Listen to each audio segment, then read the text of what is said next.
Hola, bienvenidos al podcast de Beck Advisors, donde compartimos información sobre noticias, eventos y análisis de lo que está pasando en el mundo de las finanzas, la economía, las inversiones y los mercados en general. Todas las semanas, un nuevo episodio con diferentes protagonistas de nuestro equipo o invitados especiales. En Beck Advisors, nuestro objetivo es acercar a nuestros clientes las alternativas más convenientes para lograr sus objetivos financieros.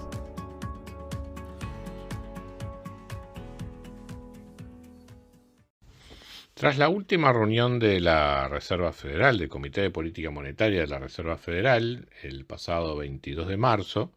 en la cual se anunció, relativamente en línea con lo esperado, un aumento de la tasa de referencia al rango de 4,75-5% de interés,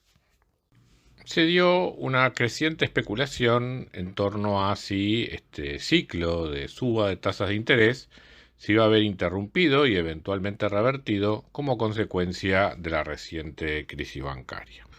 Nuestra opinión inicial era que no, que este era un fenómeno esencialmente transitorio, pero ahora también disponemos de algunos datos que permiten justamente fortalecer esa idea.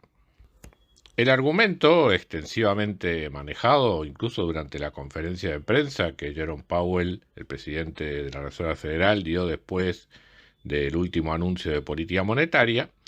era que ante una situación de crisis bancaria se suele dar una contracción en el crédito que de por sí tiende a ser el trabajo de la propia Reserva Federal, es decir, generar condiciones financieras restrictivas que eventualmente conducen a una recesión, la cual eventualmente también se verá acompañada de una desinflación, con lo cual el trabajo de reducir la tasa de inflación que viene llevando adelante la Reserva Federal vendría a ser desempeñado por este otro factor alternativo. Durante esa conferencia de prensa del pasado 22 de marzo, Jerome Powell dejó bien claro que si bien ese mecanismo es teóricamente plausible y que hay incluso evidencia empírica al respecto, no está del todo claro que realmente fuera esa la situación a la que fuera a enfrentarse la economía norteamericana en los próximos meses,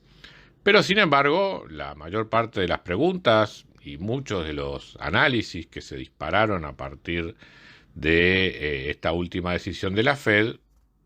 prácticamente ignoraron esa parte del comentario y fueron por la idea esta de que estamos ante una eventual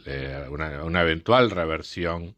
en el proceso de suba de tasa de interés. Y dado el entusiasmo con que generalmente ha venido cambiando de idea los analistas de mercado y los propios actores de mercado durante todo este último tiempo, justamente eso empezó a generar que, bueno, ya se considera como por parte de muchos agentes económicos y reflejado en las expectativas, ya se empieza a descontar reducciones en la tasa de interés para la segunda mitad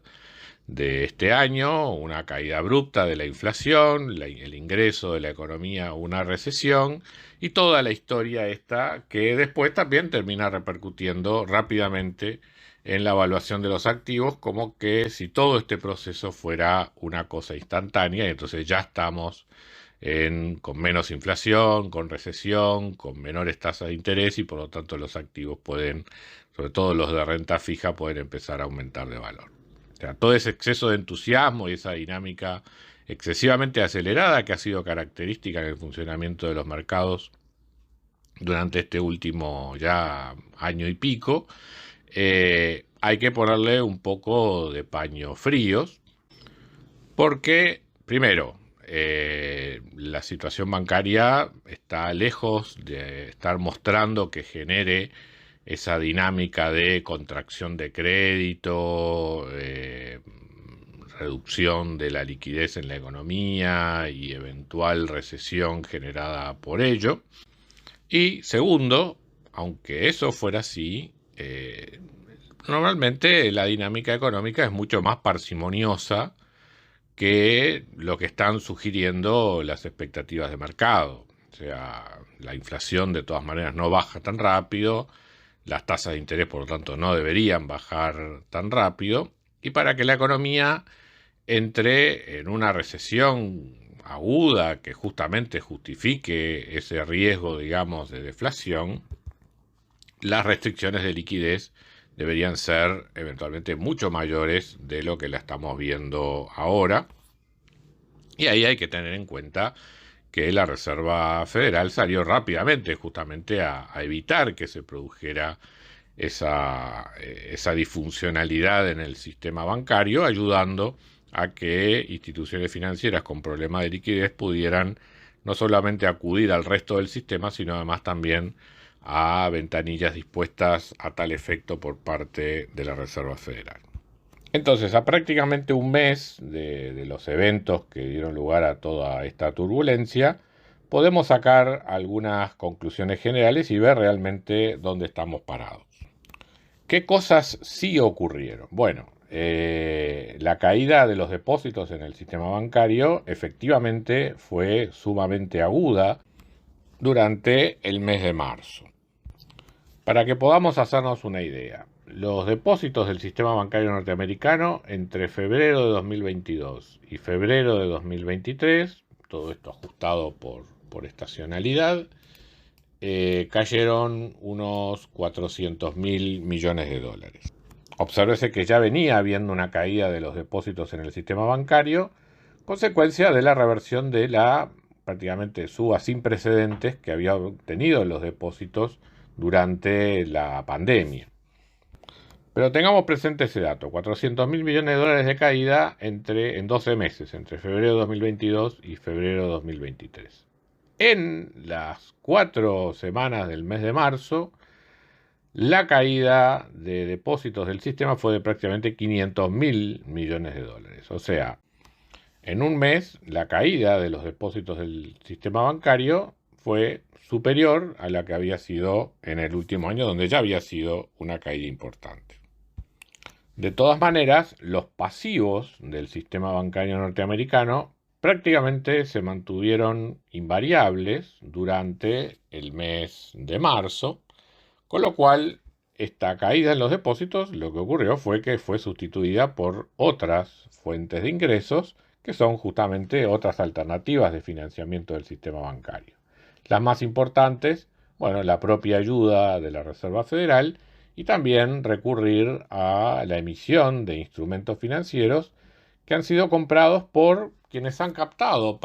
buena parte de esta salida de los depósitos del sistema bancario, que son los fondos de money markets, que en este contexto de suba de tasas de interés del último año han visto renacer su funcionamiento, su participación en el mercado. La contrapartida de que el total de financiamiento del sistema bancario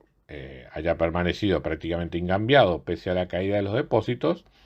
es que los activos del sistema bancario también permanecieron prácticamente incambiados,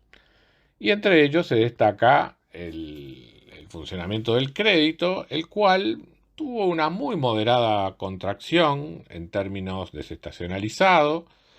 en algunos rubros, incluso como ejemplo crédito al consumo, el crédito ha seguido creciendo, el crédito comercial es el que se ha visto un poquito resentido,